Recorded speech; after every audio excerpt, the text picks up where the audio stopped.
साथियों, 14 अप्रैल 1929 को चिपलून कस्बा है और जिला रत्नागिरी में बाबा साहब डॉक्टर भीमराव अंबेडकर अपने साथियों के साथ गए और वहां पर उन्होंने एक सभा को संबोधित करते हुए कहा, ये जो बाबा साहब कह रहे हैं, संबोधित कर रहे हैं, ये सुनने और समझने लायक बात है।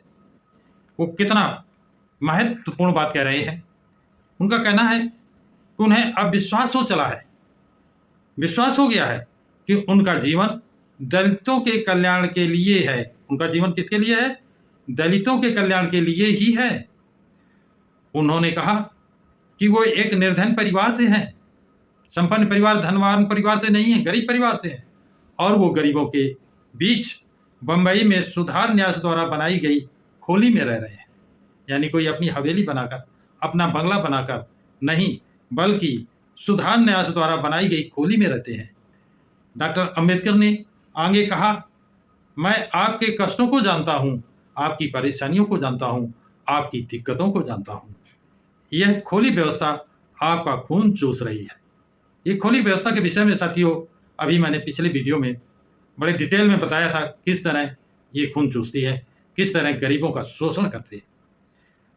तो ये व्यवस्था जिसमें कृषक को सीमित अवधि के लिए जमीन पट्टे का अधिकार मिलता है, समाप्त किया जाना चाहिए। बाबा साहब कहते हैं ये कृषकों को जो सीमित एक लिमिट के लिए पट्टे मिलते हैं, उसको समाप्त कर दिया जाए, बिल्कुल खत्म कर दिया जाए इस व्यवस्था को।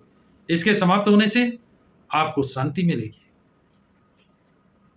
और प्रगति भी होगी, शांति भी मिलेगी और प्रगति भी होगी।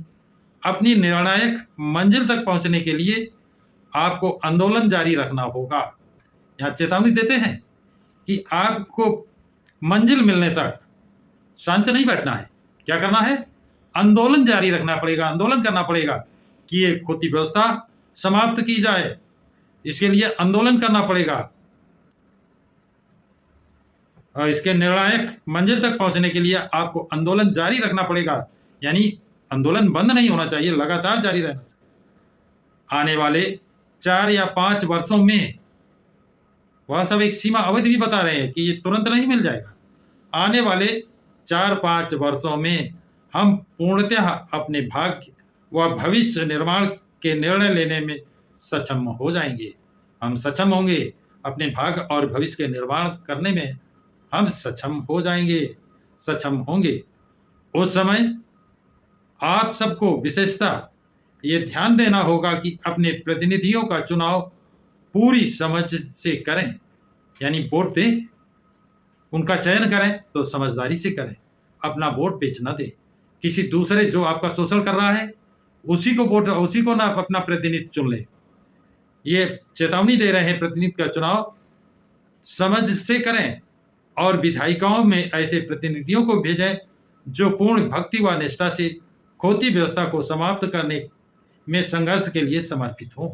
और कहते हैं विधायिकाओं में, यानी विधानसभा में जहाँ कानून बनाया जाता है, वहाँ ऐसे प्रतिनिधि को चुनकर भेजें जो खोती व्यवस्था को समाप्त करने के लिए संघर्षरत रहा हो, संघर्ष कर रहा हो, खोती व्यवस्था समाप्त करने का समर्थक हो।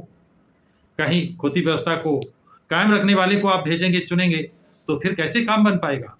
बड़ा स्पष्ट बाबा साहब कहते हैं कि आपको विधायिका में जिनको भेजना है वो खोती व्यवस्था के समर्थक लोगों को चुनकर भेजें।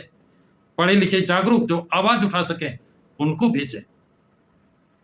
तो साथियों, आप लोग अपना विचार इस संबंध में कमेंट बॉक्स में जरूर लिखें। सभी साथियों को जय भीम, जय भारत, जय संविधान।